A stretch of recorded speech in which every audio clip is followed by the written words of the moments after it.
ខំសាឡបង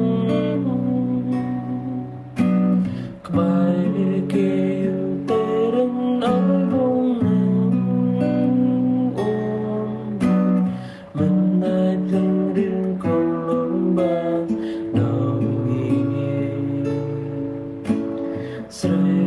ដូចគ្នាសជំនុំអូនមិនបានហើយพอเต็มយ៉ាងព្រោះគេមិនមែនជាអូនតាំងចិត្តស្រឡាញ់បានត្រឹមតែមួយម៉ោងគ្មានវិធីលើកយើងព្រលឹងនេះបាត់ឡើ